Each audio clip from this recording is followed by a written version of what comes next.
30 sons Mm-hmm. who led 30 cities. Y'all were gasping. 30 sons. A lot of sons. That's a lot of donkeys. They're not easy either. Yeah, I suspect that 30 is significant. Yeah. I doubt that he had, 30 was an exact count of his sons. It was probably somewhere around 30, but he had 30 sons who rode 30 donkeys and had 30 cities. So 30 is important. 3 sets of 30. Right, 3 sets of 30. I did search for 30 in the Bible to see how it's used in other places, and I did notice a pattern. Later in this book, a few chapters on, there's another judge who has 30 sons and 30 daughters. But then when it gets to Samson, there's some kind of banquet, and I didn't read the whole context, but the Philistines put on a banquet for Samuel, and they bring 30 companions for Samson. Samson has 30 companions at this banquet. Significant somehow. And then Samson turns around and he attacks a Philistine town and kills about 30 men. And then later when it talks about the kings, when Samuel has selected Saul, or God has shown Samuel that Saul is the man to be king, he kind of does some subtle things to plant the idea in other people's minds before he announces Saul. He throws a banquet and he tells the cook to hold back the best piece of meat until he tells him. And he invites 30 men. So 30 men come to this banquet, and then the cook brings out the best piece of meat and gives it to Saul. No, not even Saul knows what's going on yet. And so then after this banquet, he announces Saul as king. And probably the men who were sitting there at that banquet thinking, now I know what was happening. Later, David has 30 mighty men that join him in the wilderness and follow him around.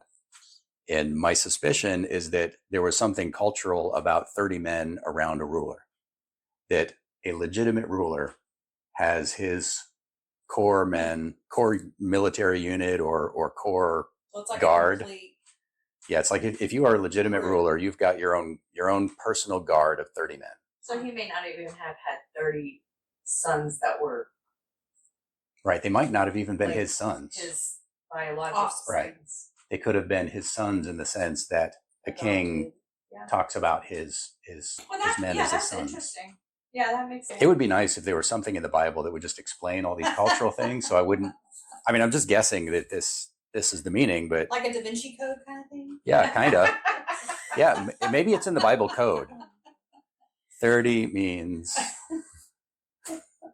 No, but that is an interesting thing to see that in the way of a pattern. I don't know exactly what it would have meant to them, like if there was something more to it, but yeah, telling the narrative in that way is like saying this was a complete judicial. Saying 30 men is a council. Yeah. But if a man could get 30 men to follow him in that way, then he's a legitimate leader. Is kind of essentially what probably that would 30 men who would it's swear enough allegiance. Of a group. Yeah. It's like when a man has his family in order. But the donkeys, I heard an interesting theory this morning, in that they could have been 30 camels or 30 horses, but they rode 30 donkeys. That's a humble thing, right? Yeah, it's traditional for a king at his coronation to wear a donkey. I mean, wear a donkey. To Okay, we're doing that, huh? And that's to symbolize the great burden of the people. No, to ride a donkey like Yeshua did when he came into Jerusalem. But you ride a donkey when you come in peace.